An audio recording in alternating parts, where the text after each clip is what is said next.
Welcome to the Seminole Wars. In this podcast, we explore how the Seminole Wars came to be, how they were fought, and how they still resonate some 2 centuries later.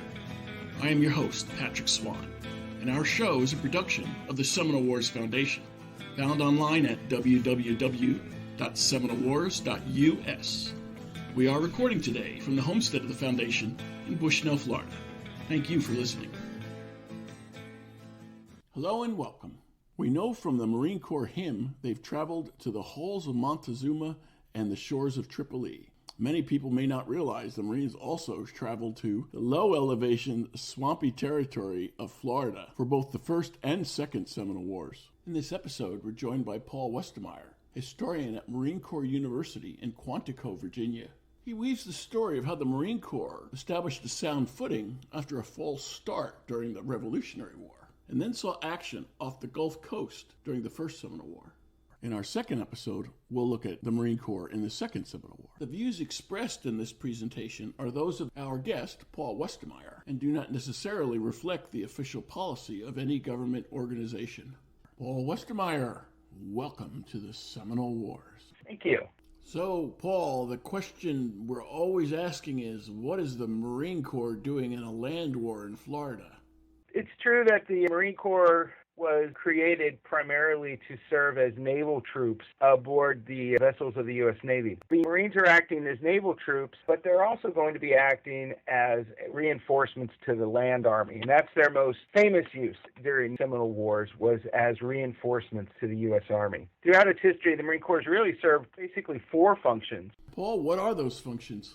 One is as the naval troops or naval infantry who serve in support of the U.S. Navy aboard ships. That's the traditional definitional role. Marines have also served as they don't like to say second land army, but as support for the Army. As a trained body of troops, the Marines have been able to reinforce the U.S. Army when, for various reasons, its numbers haven't been high as are necessary to the task at hand. So the Marines, throughout their history, from the very beginning, have often been used as an adjunct to the U.S. Army in order to beef up its numbers. In fact, Marines were involved in the crossing of the Delaware, Continental Marines. The other role that Marines often have filled is as a palace guard, and that's the thing where you see the Marine Corps band, the Marines at 8th and I with the Friday evening parades, the Marines on ceremonial guard duty at the White House. That sort of ceremonial function, though that can also be very real when you think of Marines fighting forest fires in California or being involved in crowd control and riots. So that's something that the Corps did more often, obviously, in the 19th century. Or Marines, like in the 1930s, protecting the mail along the railroads when there was a difficulty with the post office and there were a lot of mail robbery. Those are sort of palace guard style functions or internal that the Marine Corps is often called on to perform because of its status, again, as a formed, trained body of troops. And then the last is what you might call colonial infantry. And this is where the Marine Corps has acted as the occupying force for the United States in new territories that it has taken over and conquered, places like the Philippines, or also when the Marine Corps has simply been deployed by the State Department to support friendly governments, such as in Haiti or the Dominican Republic or Nicaragua. Where does the embassy protection function fall under this? Yes, the embassy function is primarily more of what you might consider a palace guard function, right? The Marines at embassies are primarily sort of ceremonial. They're actually not there to fight a last stand if the embassy is attacked, but rather to provide a visual representation of the United States government, its faith, its organization, its power, and they have day-to-day responsibilities as well, of course. So those are the 4 roles that the Marine Corps has filled. These are sort of de facto roles that the Marine Corps has filled throughout its history. Basically, when the United States is attempting to influence affairs overseas in foreign areas, and they're not employing, for whatever reason, the Army, the Marine Corps is often called on to act in that capacity. Again, it's very similar to, we use the term colonial because it's similar to the way that the various European states employed colonial troops in the colonies that they got around the world in the 19th century. And that's why you see the Marines in the Philippine direction, or you see the Marines being used by the State Department to help provide stability in places like Haiti and Nicaragua in the 1920s and the 1930s. In each case, it depends on the situation. There's a bit of a legend that the Marine Corps somehow can be used constitutionally where the Army cannot, but that's actually not accurate. For various reasons, it was easier for presidents at various times to deploy the Marines. But in the case of the Seminole Wars, the reason that the Marines are there is primarily they're fulfilling two different functions. One is, again, is the naval troops. There are Marines on the U.S. Navy squadrons that are in the Caribbean, the Gulf of Mexico, and involved in policing and fighting the Seminole Wars, policing Florida, the waters around Florida, and also fighting the Seminole Wars. So they're serving their traditional naval troop function there aboard the ships of the naval fleet, where they had been from the very beginning. The U.S. Navy had just completed during the 1820s a campaign against piracy in the Gulf of Mexico and the Caribbean that had sprung up or increased due to the chaos of the collapse of the Spanish Empire following the Napoleonic Wars. And the Marines aboard the Navy squadrons that were sent down there to suppress piracy were involved in that. And they also established bases at, for example, there was a Marine barracks established at Key West in southern Florida. And Florida was often used as a sort of a port of call for water, storing supplies, etc., as the United States Navy was suppressing this piracy in the Caribbean and in the Gulf of Mexico. A lot of people don't realize that, for example, Jean Lafitte, the pirates, the Baratarian pirates who fought at New Orleans with the United States against the British, returned to piracy after the War of 1812. They moved their base places in Mexican, well, at that time, Spanish Mexico, and then eventually Mexican Texas, until they were suppressed in part by this naval campaign. What's the background on establishing a Marine Corps and a Navy? The Frigate Navy, the title comes from the act that established the U.S. Navy officially. 1798 is the year that the U.S. Navy was officially created, and actually the year the Marine Corps was created. Wait, I thought the Marine Corps was created in 1775. I know we like to say that created on 10 November 1775.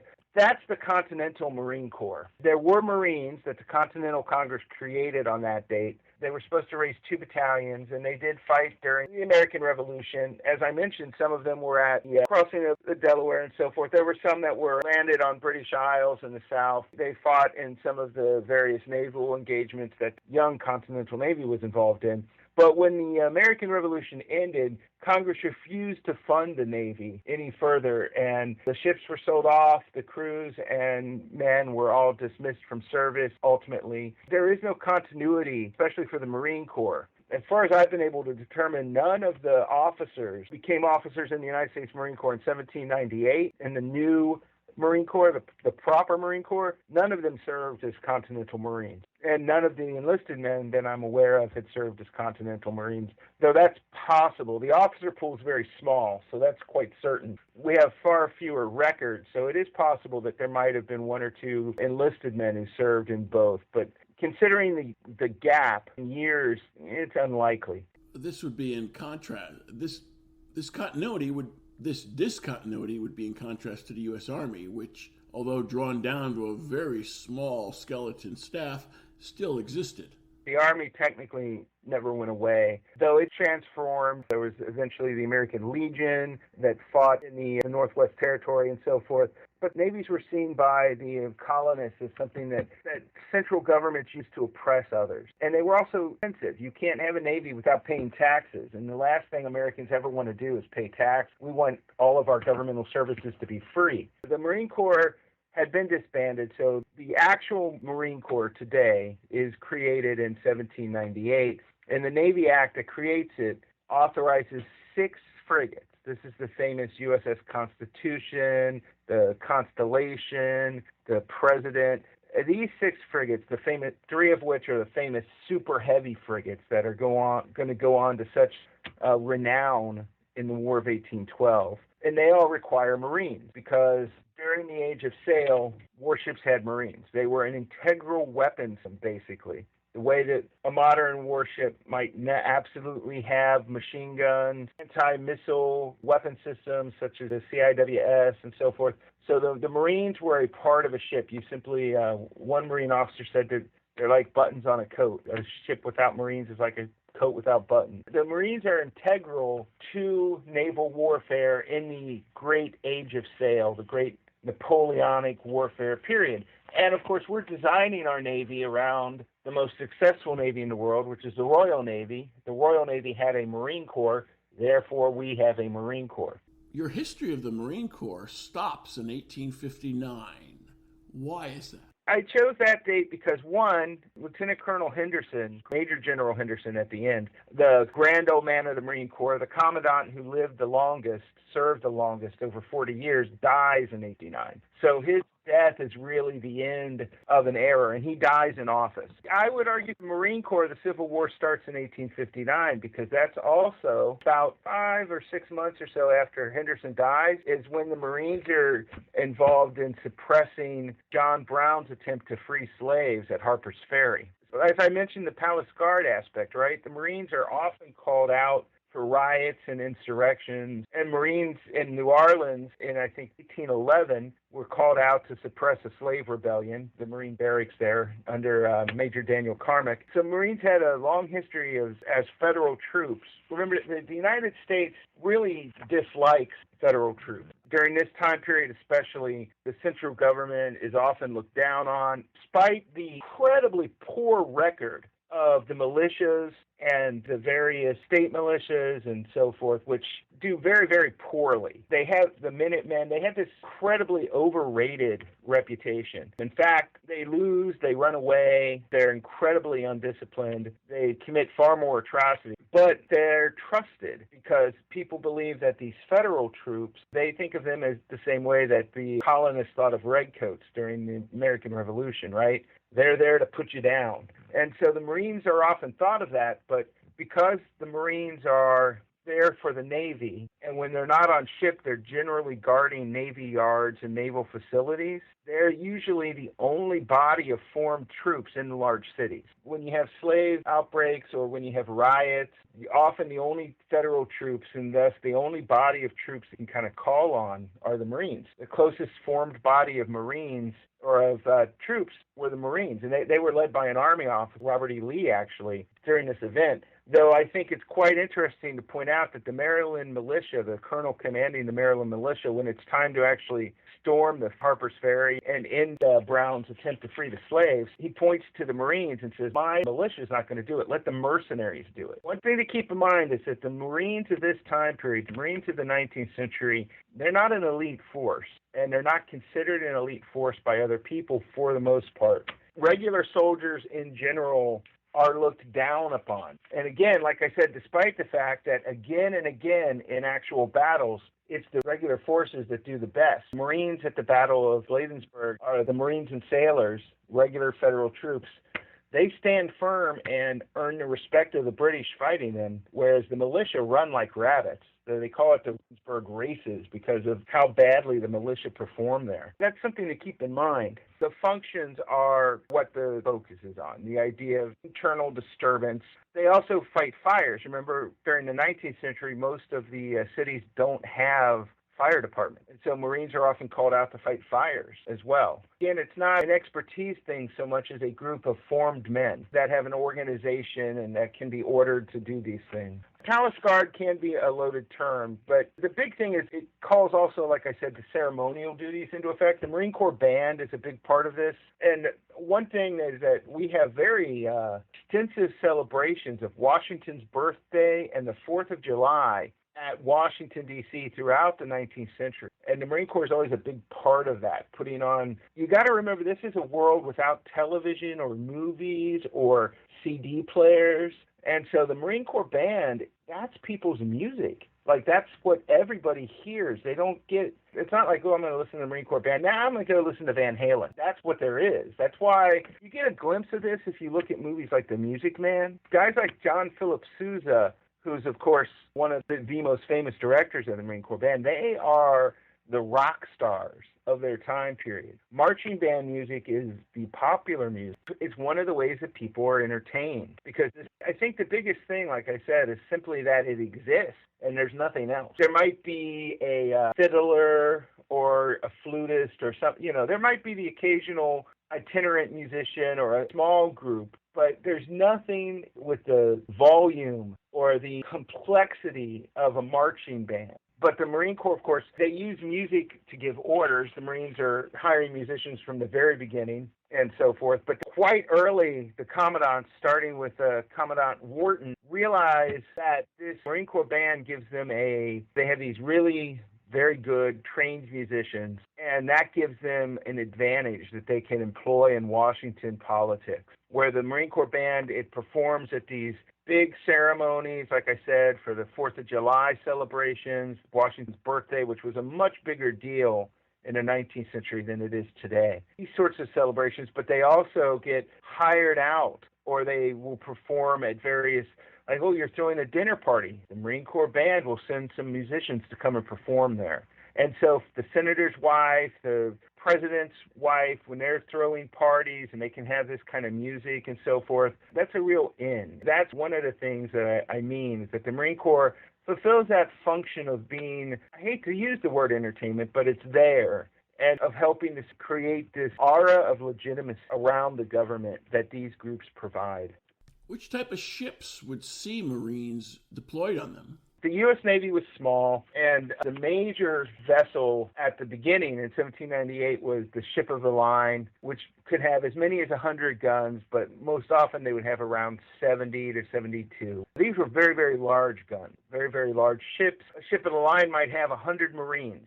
As a general rule of thumb, for the Royal Navy, they had one Marine aboard a ship for every gun that the ship carried. The Marine Corps fought hard to get that established, which eventually they succeeded, as the rule of thumb for the Marine Corps as well. The U.S. Navy knew, starting from scratch, they couldn't compete with the ships of the line, so what they did was they focused on frigates, which were the sort of the cruisers of the day. They usually had around 30 guns, and they were for commerce raiding, for patrolling, but they could, especially a large frigate, could stand up to a ship of the line if the weather was bad, so that the ship of the line couldn't use its lower gun ports, for example. The United States had some very skilled shipwrights who designed these heavy frigates, which had as many as 50 guns. They were usually rated at 44, and they would carry around 50 Marines, like the USS Constitution. These were almost like the pocket battleships of their day. They were designed to be able to take out any other country's frigates, but they could outsail and flee if they were faced by a ship of the line. And that turned out to be primarily the case during the War of 1812, which is what really established the context for the Marine Corps in the Seminole Wars. So the Marine Corps had been formed to provide the Marines for these ships. It was decided, it didn't have to be decided this way, a lot of people forget this, but it was decided that there would be a central organization. Instead of the Marines on each ship sort of being self-contained and just reporting to the captain, that all the Marines would report to the commandant of the Marine Corps. There would be a Marine Corps, not simply Marines aboard ship. The commandants had barracks where the Marines were trained. They built these barracks. They had at places such as in New York, Boston, Norfolk. The Marines would provide guards for the various Navy yards where the supplies and stores of the U.S. Navy were being kept, and the Marines would be rotated through these places. Philadelphia was another big place. Such ships became so paramount, they referred to it as the Frigate Navy. The term Frigate Navy is generally used to refer to this early U.S. Navy that is based primarily around frigates. We do build ships of the line following the War of 1812, but not for very long, because the ship of the line becomes relatively obsolete after that. And of course, by the time we get to the Civil War, we're seeing a shift to ships powered by steam, and then that's when we start to see ironclads, and we move more into what we might call the steam navy. And then eventually, in the 20th century, we end up with the battleship navy, and then the carrier navy, and so on. Oh, no. Actually, not the frigates are actually pretty much not, and there are almost no frigates. There might be one or two. Why was that? Because while the frigates are very good for fighting against the Royal Navy and for seizing other countries' commerce, for commerce raiding, they're not great for suppressing piracy. Well, except acting perhaps as the flagship of a squadron, because they're still capital ships, if you will. They're still large vessels. And so the ships that you need are more sloops and brigantines, the smaller vessels. That's what you need, and that's primarily what the types of vessels that are used in the Gulf of Mexico and in the Caribbean to suppress the pirates, and up and down the Florida coast. You need smaller, more agile vessels that can sail close to the wind, that have relatively shallow drafts so that they can slip in and out of river harbors. The frigates, in fact, tend to play relatively little role, except for, like I said, as flagships or sort of floating bases during the Seminole War. Leading us up to a nice segue. Tell us about the Marine Corps in the First Seminole War. The First Seminole War is sort of the dates are a bit odd. The earliest that the Marines are involved is, of course, they're part of the Patriots' War in 1812 when Georgia illegally attacked Spanish Florida. And the Marines are down there fighting. And then following the War of 1812, the thing to keep in mind is all of these campaigns, the Patriot War, the Creek Wars, the Seminole Wars, even the southern parts of the War of 1812, these are all part of the American expansion in the South, driven not primarily so much by a hunger for land as it is driven by the desire for some of it's a hunger for land within the actual colony in Tennessee and Georgia.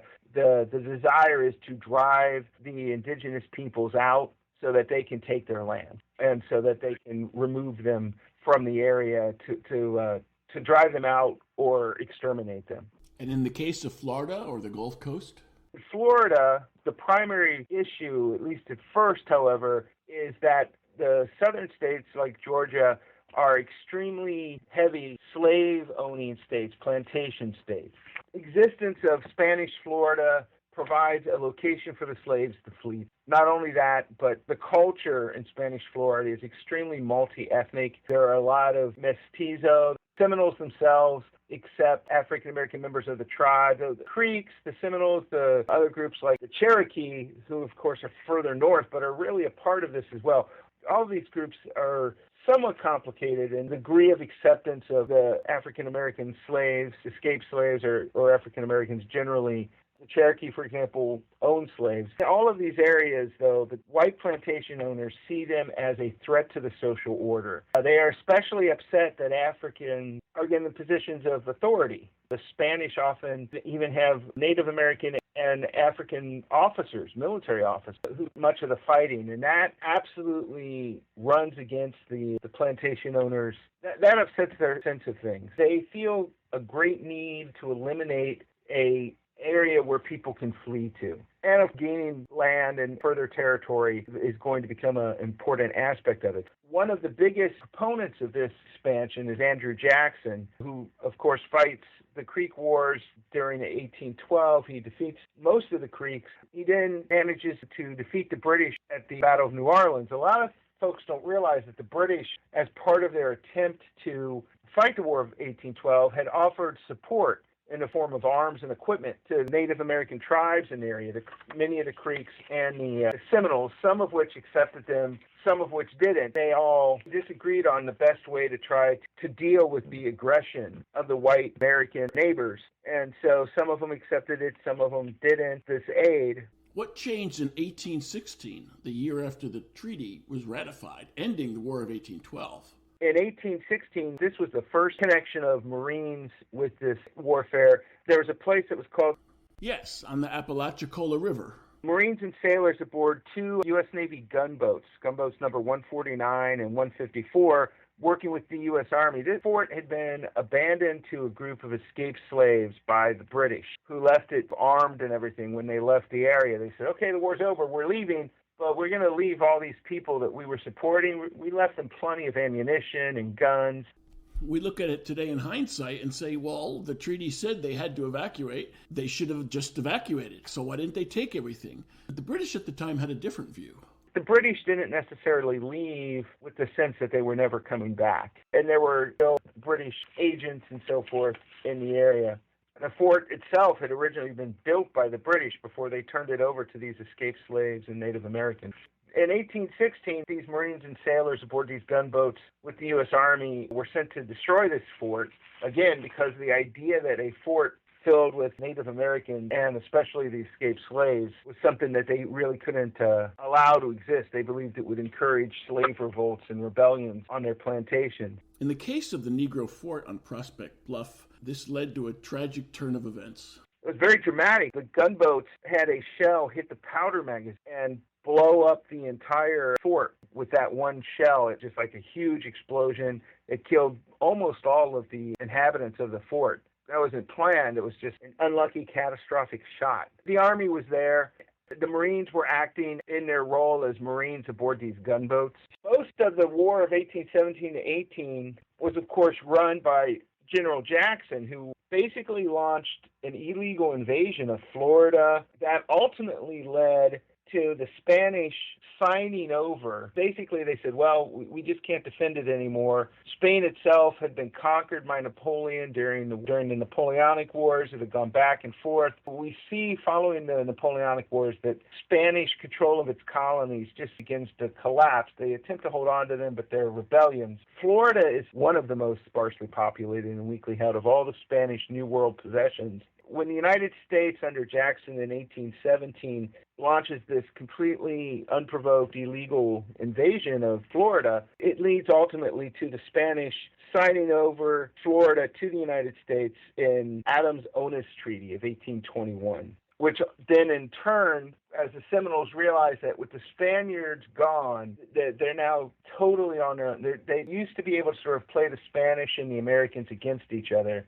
They can't anymore. And so then they assign the Treaty of Moultrie Creek of 1823, and that's supposed to give a reservation in Central Florida to the Seminole Indians. So for all of this early conflict, the Marines have very little role to play. They port some ships and so forth, but they're not major players.